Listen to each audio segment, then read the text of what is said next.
Economy 2025, 2026.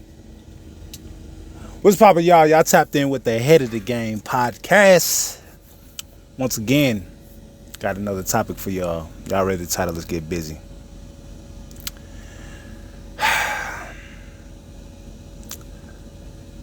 I think at this point, and it should have never had to come down to this, but I think that we're at a day and age to where social media and ChatGPT is more reliable than the linear TV, cable box, everyday news channel. And maybe I'm probably late to the party, but when you sit up there and you listen about like the economy and stuff like that, right? I would never thought you could politicize the economy, because I'm just thinking of like, it's just numbers. Numbers is probably the most objective metric you can use, right? But how do you politicize the economy, numbers, is that you don't tell the whole story, right? Because I feel like, oh, well, it's too much to explain. Let's just get down to let's get to the point, right? The crazy thing about that is, it's like, you'll take certain statistics and metrics, and they do this on sports debate shows, right? Where they might be talking about a player or a football team or a basketball team or whatever, right? And they'll have these specific bulletin points that supports their narrative or their argument of what is or what isn't, right? That's the same thing they do with this economy. So they'll look at the housing market, right? And they'll be like, okay, well, inventory is robust and it's back to pre-pandemic levels and so on and so forth, right? But then on the other hand, they'll leave out the fact that it's still an affordability crisis because interest rates are up higher than ever. And if interest rates are higher than ever, that's going to skew the amount of inventory, because you're not talking about the inventory as if the interest rates were lower, right? At that time, if it was pre-pandemic levels, along with the interest rate being pre-pandemic levels, then you can say everything's back to normal.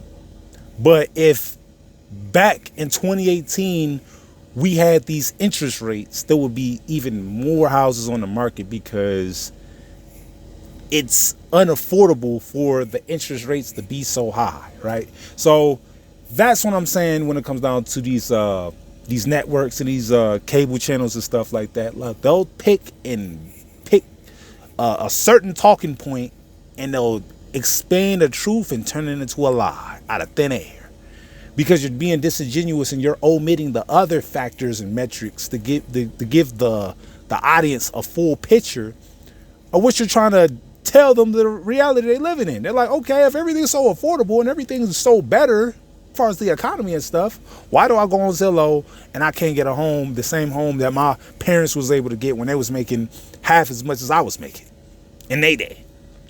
Why is it so, inflation and, yeah, inflation. But inflation, there's a trend with inflation, right? And just capitalism in general. Capitalism wasn't I feel like, this is my personal conspiracy theory. And I don't really like conspiracy theories, but this is my theory, right? Capitalism was never meant for the little guy, right? The everyday guy to become someone, right?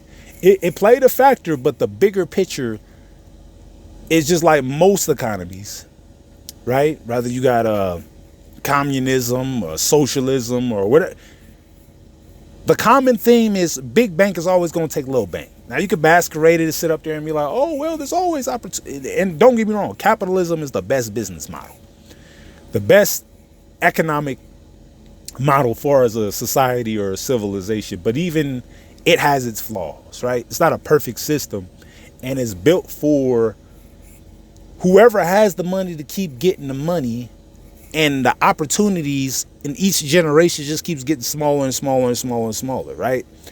That's why I feel like AI is going to, yeah, it's going to present more opportunities. But if you don't know how to use any AI tools, it's going to leave you in the background, right? It's not something you can hide from and, oh, it's just another trend. Nah, it's here to stay. And if you follow the money, it's the reason why they invest in all the FANG and the what would they call that? The Fantastic Seven or whatever the case may be. All the top corporations in the, you know, the Fortune 500. You feel me? Or the S&P 500, however you want to put it, are investing billions of dollars into this model. Now, I could be wrong, but what other set of technology where everybody's just invested in one thing? That means that it's going to be a transition of power, right? A shift in power. And it's bigger than power. Power is just what you have as an individual and the impact that you have. But I think this is more so about control. Control. Having light speed, and this is what people were talking about, quantum physics and quantum computers and Bitcoin, and all this is going to tie into each other far as the futuristic society of how people are weaponizing technology to dictate and control and monitor a society, right? For instance, if you had an AI tool and you in your small town, and your AI tool was able to sit up there and look up everybody's Facebooks, everybody's search engines, everybody's interests, you would have collected all this data. And this is what they do on Google and things of that sort. And I'm fully aware. I'm pretty sure y'all aware. So I'm not even saying anything to y'all that you're not even aware of, right? How all the data is collected, because Google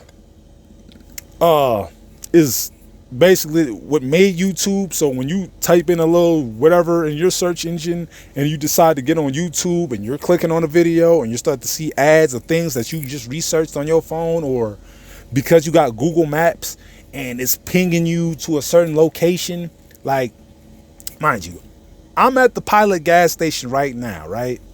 I'm getting ads on my phone off of watching videos for Pilot. Like, how do y'all know I'm here? But you gotta think about it. Google Maps, my location. So I don't want to say, all right, you giving up your liberties, you giving up your privacy. Like, I look at it like, why be hidden, right? To a certain extent, why be hidden? There's some good that's coming out of this, but my point is that, right? Not to get on this whole AI rant, but my point is that big bank is going to take little bank.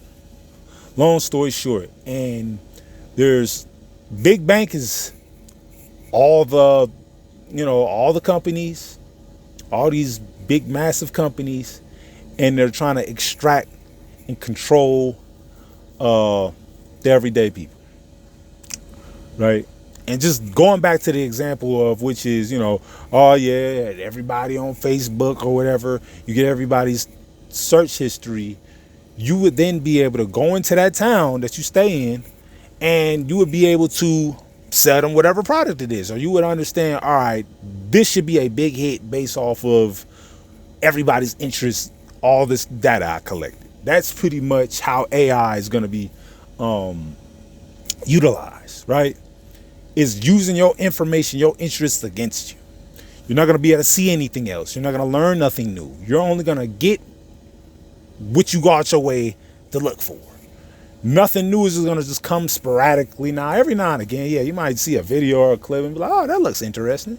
But for the most part, based off of what you search, and that's what, everybody knows what the algorithm is. So my whole point is with this whole economy thing and why this ties up to everything, is that the economy definitely sucks, right? Job market, it sucks. Um,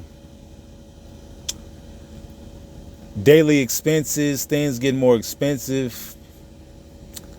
Uh, I see it in real time. I just look at it like, you know, maybe you just got to use AI to fix your life. I don't know. Maybe you sit up there and you go on the chat GBT and you look up all your your debt, your daily expenses, your daily income. You probably jot in your skill sets and things like that, and be like, all right, and you just type in the prompt with all this data and be like, create me a plan to get me out of debt, how long it's gonna take, how much money I gotta put aside, what I gotta save, what I'm able to spend, and then boom. You feel me? Like that's what I'm starting to think that people might have to start doing, instead of just trying to just do everything off the top of your head. Oh, I got debt. Pay this bill. Pay that bill. Put this aside. Not working. Back into debt. Got a little further out of debt. Now, there's no budgeting system, right? And I just feel like budgeting. See, budgeting has a negative connotation, like you're too broke to live your life, so therefore you gotta budget and manage everything, right? And though that may be true, people want to live their lives. I'm just sitting up there saying, like, budgeting makes it sound like you're being a minimalist, frugal kind of person, in which to a certain extent you may have to be that for a certain period of time, just for people to understand that budgeting isn't like corporations budget, right? That's their number one weapon. They're always trying to budget the, budget their finances, looking at the spreadsheet and looking how they can get anywhere from 5 to 15% better than the last year. They're not trying to break even. They're not trying to be, oh yeah, we made 15 billion this year. Yeah, we can just keep making this for the next 40 years and we're going to be successful. No, they're looking at the next 40 years, 40, 80 billion. You feel me? They're always not only just managing the money to sit up there and be like, oh, we're successful, but we're trying to get to that next level. And I'm just sitting up there saying that I'm not trying to tell anybody how to live their life, right? Do what you want to do. I'm just basically saying that I'm only saying this because when I hear a problem, because I'm a natural problem solver, my mind is wired to look for the solution. I'm not a complainer.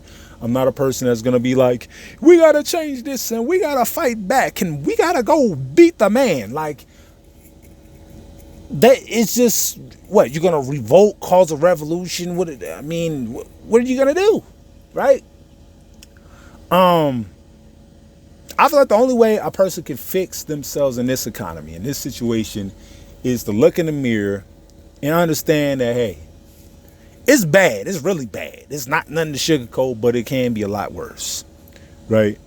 And and if you got children too, I don't have any children, but this is what I would be thinking about if I had children, and I know it's easy to say, you feel me? Because children are dependents. They, you got to spend time with them and spend money. So maybe it may be harder to be able to implement all these things because you got a home life and you got a family life to attend to, and you got all these responsibilities that you got to, go about.